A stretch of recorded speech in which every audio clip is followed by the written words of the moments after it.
Alright everyone, at the end of the last tutorial, we actually completed a mission that gave us enough reputation to rank up, and we are docking here at the Argonne Wharf for just such a promotion. So what exactly does the promotion do?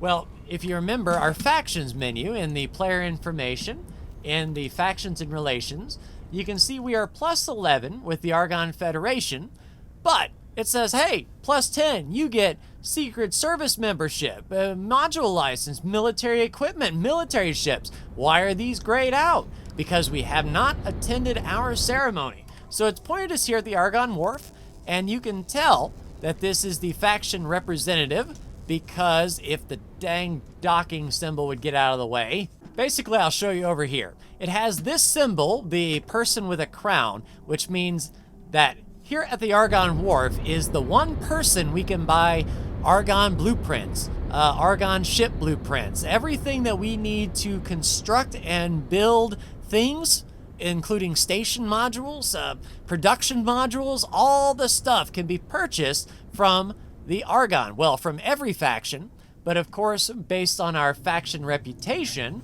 they will only sell us certain things. But now that we're across plus 10, we can get intermediate modules, military equipment, military ships, and the opportunity to buy a police license. So let's go ahead and talk to our faction representative in the representative's office. And if you're friendly with a lot of factions, you will get tired of hearing this little spiel when you talk to them. Receive the rank. Essentially, it is a spiel about, hey, thanks for doing what you're doing, but if you ever drop and lose the rep, we're stripping you of all the stuff that we've given you. Don't screw it up. So we got a few new emails. Let's go ahead and clear those out. So we're promoted to Friend of the Federation, telling us we now have military ships and equipments, as well as the intermediate modules and the Argonne Secret Service membership opportunities. Now, the one good thing is the military equipment license is free. It just comes with the rank. The only thing that you have to buy separate is the police license and the trade offer subscription. But that military equipment may come in handy when we get our trader up and running. And the last thing I want to cover for this tutorial episode is the data vault. Essentially, the data vault gives us access to the lore in the encyclopedia here. So when we go to the timeline, data vaults unlock all of these, but more importantly, it is what I would also consider to be a low-risk financial opportunity if it is in a sector that is nice to you. Let's put it that way. I think there's something like 29 data vaults scattered all over the galaxy that you can find. They are finite. You can do each one once and only once.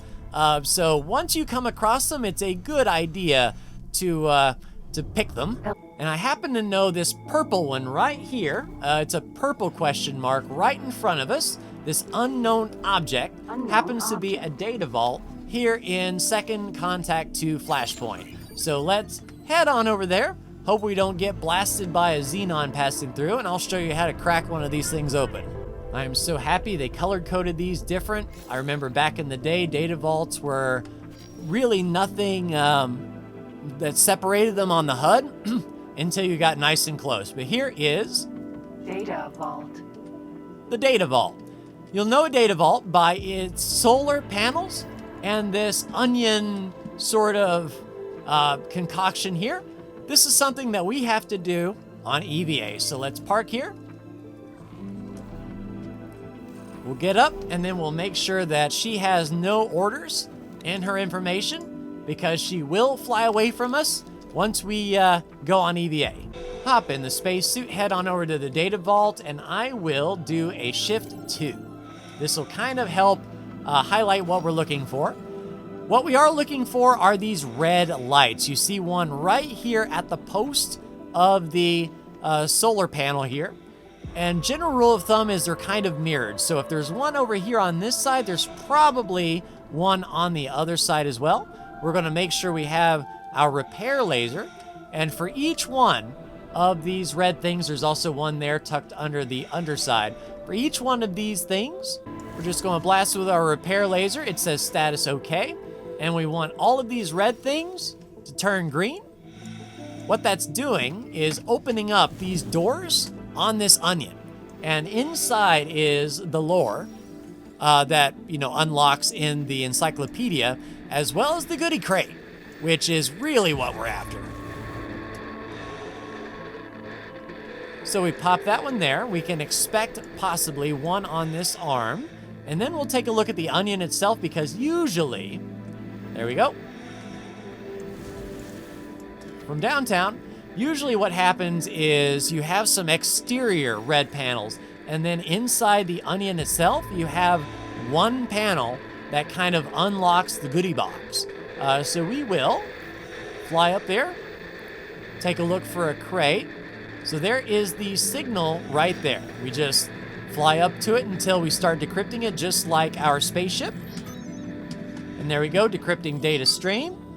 And it says timeline entry already unlocked, because I've unlocked them all. But for you, it will say, timeline entry unlocked, and add it to your encyclopedia. Let's continue around the onion here. Give it a little boost. Fly around the top. See if we can find perhaps the next red thing that is broken, which is over here. Yes, indeed. Pop that. It opens that far door there. And I believe this is where our goodies are going to be. And there we go. We just fly face first into this crate. We get the goodies inside, which usually comes with a nice wad of cash. 167,000 right there, plus some inventory items. We have crafting materials, but mainly the money is what you're after here. So we'll dock back on up into the belly of the spacecraft. We have 710,000 credits now, which is enough, or should be enough, to get our first trade ship. And then we can start getting some passive income. So that will be next time when I go over trades.